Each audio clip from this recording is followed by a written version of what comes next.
Okay, so this is my final tier list of Demon Slayer, and this is probably going to be like this for a very long time because I really don't think there's going to be a patch coming that soon. So yeah, it's going to take quite some time, but yeah, let me just get straight into it and show you guys my final tier list. So real quick, I just want to explain, if you didn't see my last tier list video, I'm just going to explain real quick why I put certain characters where there are, like, especially the changes. So I just want to talk about Daki real quick since I didn't do a video on Daki specifically.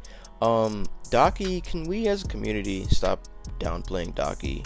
Like, she is actually really good. I'm not really understanding why the downplay of Daki, but she's actually a very strong and viable character. Silent beat the best Enmu in a first to 5 with Daki, and also Fredo, who used Daki in a first to 7 versus Charismatic Evil and actually won with Daki. So can we please stop downplaying Daki? She's not bad. I did make a couple community posts and seeing like who's better between Daki and Gyutaro, and it was actually pretty shocking that you guys picked Gyutaro when Daki's clearly the better character. But yet Gyutaro, as you can see, he's not on this list yet, so I'm just gonna save him for after I explain. Like I said, Daki can get in easy. She has the easiest push block mash in the game. She takes 1.15 her damage multiplier and also heals the same as Akaza. And like I said, she has very powerful neutral. She has an anti-air demon skill that is also armor. She has good recovery on most of her things. The only thing that stops her from being S, in my opinion, is her damage, her dash speed, and probably her grab recovery. If she had a good grab recovery and a faster dash, she would easily be S tier. And to be honest, her low damage don't even really affect her that much because of how powerful her neutral is. She's not really like Enmu where he has no way of really getting in. She has her tilt skill, which is extremely fast startup frames.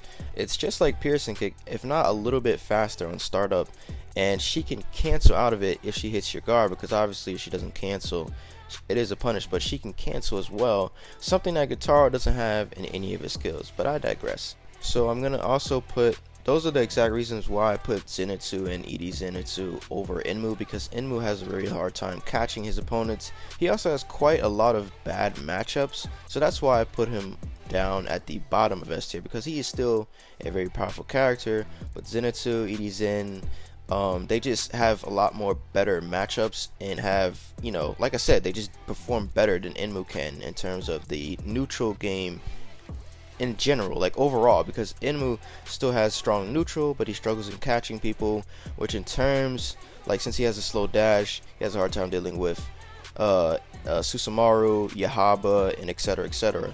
For the most part, my A plus is kind of still the same. I do change my mind on Ide Tanjiro being better than Ide Inosuke. I had Ide Inosuke better at first, but like I said, in the long run, Ide Inosuke, he suffers from basically like that really slow dash that he have. Other than that, he's pretty good. He's like I said, A plus is literally like S minus if you think about it that way. These characters are all pretty viable and can fight meta to a degree, much more than the A tier and B tier that I have, and I'm pretty sure most people can agree. But like I said, Ide Tanjiro just has that level 3 dash. The fire with his damage is pretty good for less resources. He's just overall better to have as a point character than Ide Inosuke, because a lot of Ide Inosuke's best way is to get in through the armor tilt skill, but it is unsafe and he has to switch tech, while Ide Tanjiro can cancel, have more mix, and he's just a overall better point character, and he fights demons much better in my opinion. I also put Yahaba higher because a lot of people seem to downplay Yahaba, just like me. He's a very powerful zoning character. He does his job correctly. He has a lot of winning matchups that I don't think people really understand. Like, he beats, if you have any level 1 dash character, he's beating any level 1 dash character pretty much, which eliminates like half the roster, right? And if you don't have an anti-air assist, you're not beating him. So like I said, you have to pick very specific teams to even counter Yahaba, and that's why I put him up this high, even with some of his flaws, but he still does pretty good at doing his job as a zoner. Okay, so I think for the most part my A plus tier is pretty much something a lot of people can agree on, and I'm gonna move straight to Awaken Nezuko. Man, I changed this character a lot. I had her at bottom of S before. I had her at A plus, and now I have her at A tier. And the reason why is because like I had a lot of faith in her, man. Like she was a very fun character to use. I like the dynamic they was going for her, but I just feel like she struggles way too much in the neutral and have way too many downsides that holds her back too much. And as crazy as her damage is, it's still not her saving grace. She has no priority in neutral. She has a slow dash, and like I said, she has a lot of punishes. By push blocking her and heavying her is literally the best way to stop her at most of the things, and she can't cancel any of her skills.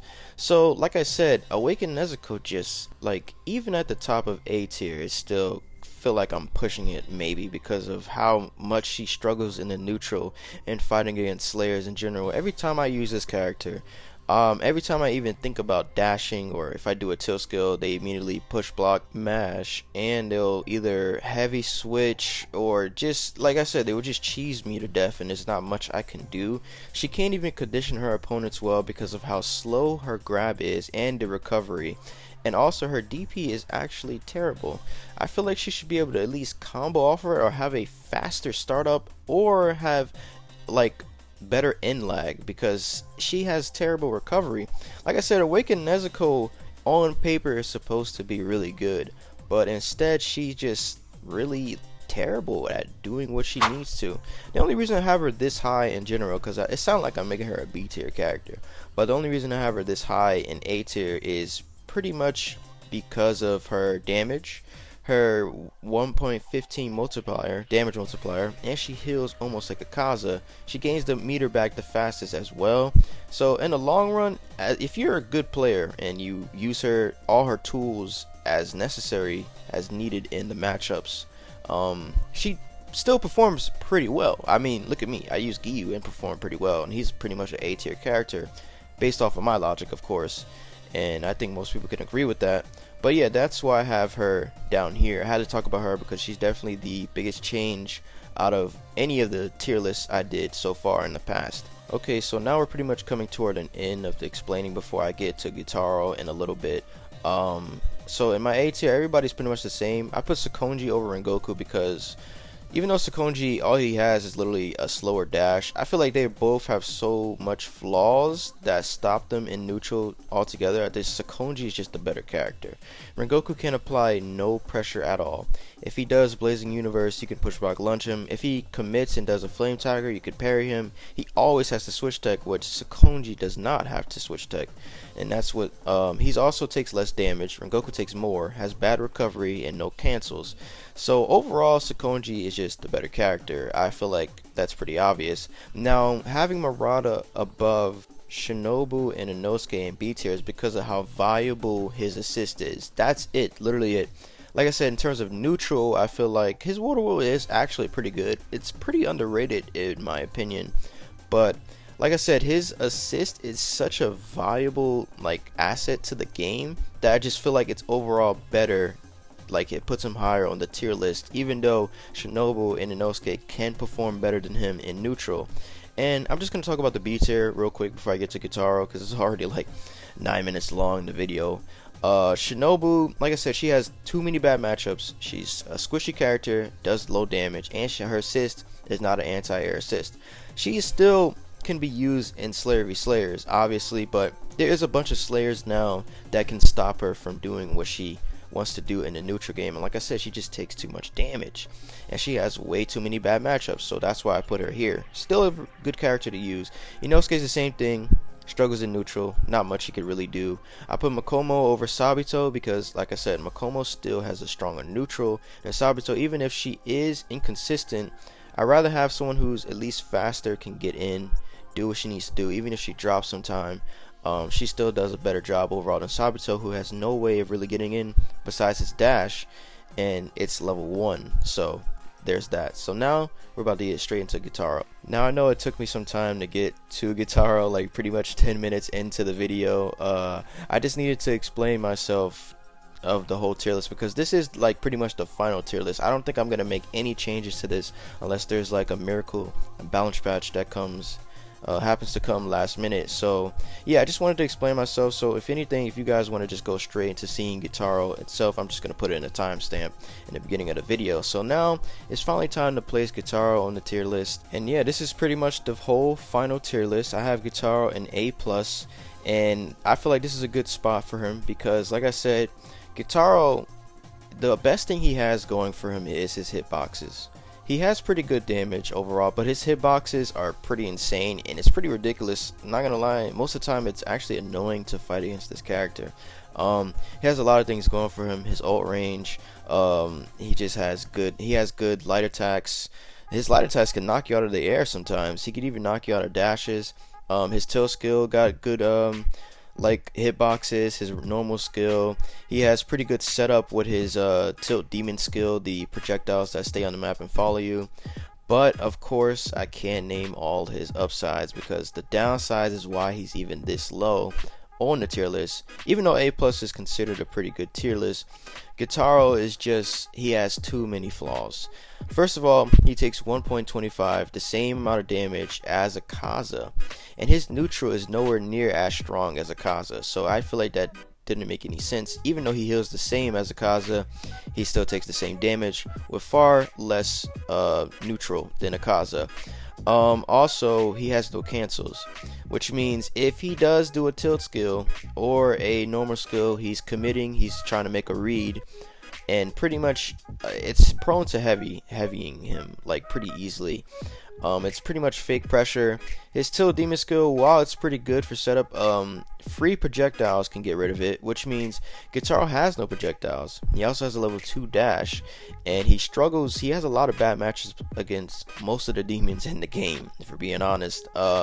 He loses to Akaza, he loses to Enmu, he loses to Susumaru, he also loses to Daki, and a lot of people don't know that, but he does terrible against Daki because she can push block mash anything he does and outright beats him in neutral overall. So yeah, he has a lot of bad matchups in terms of demons. Now in terms of Slayers, he does pretty well against Slayers. I prefer to use him versus Slayers in general, but because of like the amount of heavy switch tech Slayers can do and a lot of fake stuff that he has, since he has no cancels, it also takes a lot of damage on top of that, it just makes him struggle in the long run versus like Slayers in general, because like I said, Slayers are powerful, man. The switch tech and heavy switch is just such a really good tool, and especially since the meta now in the game is switch tech, it's just, it just hurts him in the long run. But yeah, I'm keeping him right here an A+. People, I did ask people who was better between him and a couple other characters, but like Yahaba, and I just, like I said, Yahaba has way too many winning matchups in the game, and even if Gyutaro on paper has a better toolkit than Yahaba just, like I said, he has much better matchups, and even in the matchup itself, Yahaba destroys Gyutaro. There's not much he can do. So yeah, this is where Gyutaro is gonna stay. I know a lot of people seem to think he's way stronger than what he is, and that's kind of mind-blowing to me. He's not that good as you guys make him seem to be, but this is where he's at right now. If you guys have any more questions, or even, you know, we could talk about it in the comments below. But this is where my final tier list ends. I won't be making any changes, and like I said, if y'all saw Globku's video, that tier list was probably the worst ever, and hopefully I explained things much better, since I feel like Globku doesn't go into every single detail the characters do, such as damage multiplier, that, you know, that they take, their assist as well, how they do in neutral, if they're a better point character than the other, and unsafe options, etc, etc. There's just a lot of things that go into it that Globku just doesn't seem to put in his videos. He just explains kind of the surface of the characters instead of overall what they do in the neutral and how they perform in these said matchups. But yeah, this is pretty much it. Final tier list. Let me know what you guys think. I pretty much explained everything that I wanted to explain. Also, Gyutaro did get nerfed, so he's no longer safe on plunge. Like, it's actually really bad. You don't even have to push block lunge it, you could just mash him. He also can't do a regular skill in the air and then tilt skill after. He has to cancel, like, to the side and then do it, which doesn't really catch people. So Gyutaro got nerfed. on top of that. So yeah, so that's pretty much it. Thank you guys for watching, and I'm gonna catch you guys in the next video. Not so long ago, there ain't nothing left, and your feelings now seeming so upset. Looking back now, wish we never met. In the mirror now, keep myself in check, cause every time that I guess, living with the pain always stabbing my chest.